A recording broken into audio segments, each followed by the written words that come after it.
So the UK government is acting to save the British steel industry.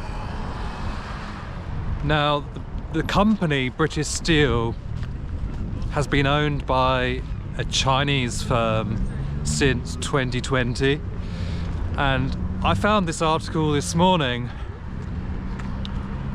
and I think there are some questions that aren't being asked. There are some assumptions that I want to run through about why it's really so important to save the British steel industry. And I think quite a lot of it has to do with an emotional response rather than an economical one.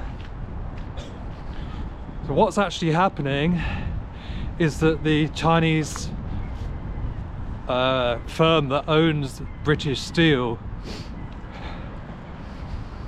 have been talking about basically turning off the furnaces that are used for the steel making process, and once you do that, it's incredibly hard to start it back up again. So from the government's perspective, it sounds like there's a chance that British steel making is going to completely stop, which means that all steel would have to come from abroad, which doesn't seem to be something that the government wants to allow.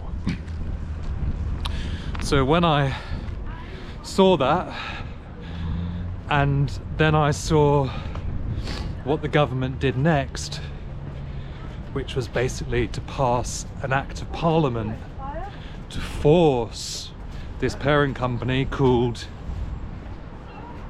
Jingye, Chinese Jingye or something like that, to force them not to turn off the furnaces, to keep British Steel, to keep the furnaces going, to keep the steel coming. So why is that so important? Well, when I looked into it, because I thought, well, how much steel does Britain use? How much of it comes from British Steel, good old British Steel, versus imported from abroad? What I found was only 30% of our steel usage comes from British Steel. The rest of it is imported. So why is this British Steel so important? Well, apparently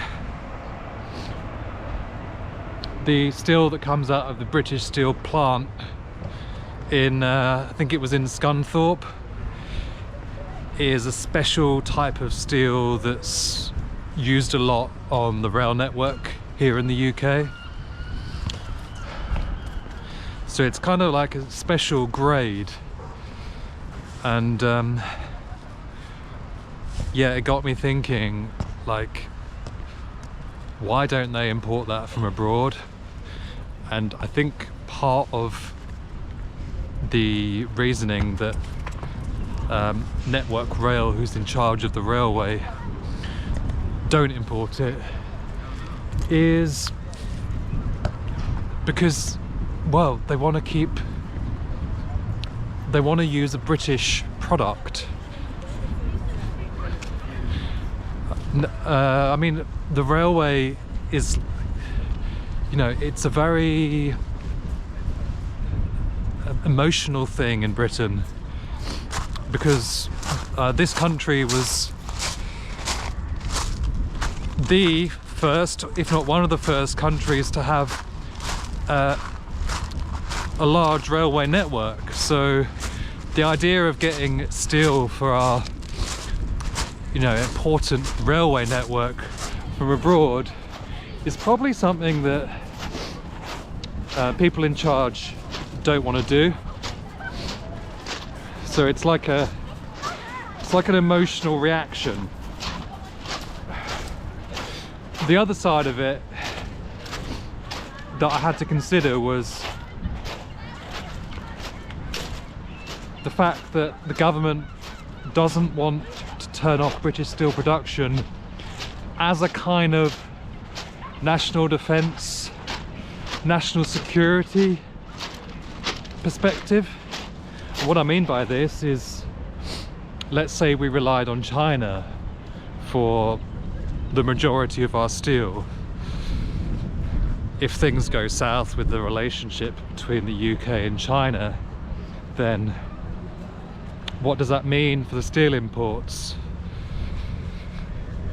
You know, could that potentially mean that all these vital industries that we rely on for steel, perhaps shipbuilding or other defense or just general industry, that would be blocked? I mean, I thought you could probably say the same about a lot of different raw ingredients, and when I looked into it, well, actually the raw ingredients of steel don't come from this country. The raw ingredients of steel used to be plentiful, but we kind of mined it all away, and then the mines got shut down, and now almost all of it comes from abroad. And in fact, when the government passed this Act of Parliament to force the furnaces to keep burning, they ordered a massive import of the raw ingredients, which, if I remember correctly, are iron and possibly coal. Not totally sure on that one. But yeah, the raw ingredients have been imported, and that's what will get used to make steel. So, you know, it kind of seems on the surface as a bit contradictory that on the one hand we don't want to import steel because we want to keep it under our control, but on the other hand, things we need to make steel have to come from abroad anyway, which doesn't make a lot of sense to me. Seems like it's kind of a little bit cherry picking as to what's important, what's not important. Is it really driven by cold, hard economical facts? Or is it more of an emotional reaction, harking back to the days of the, you know, British Empire, good old British railways, and of course British steel? So we'll have to wait and see what's going to happen next. It looks like the government might decide to renationalize the steel industry, which basically means taking back ownership from this Chinese parent company. I'm not sure whether that's a good or bad idea, but I'm kind of interested to look beyond the headlines, try to understand what's really going on here, try to understand the emotions that are driving the people that make these decisions. So yeah, let me know what you think. It's an interesting story. See you in the next one.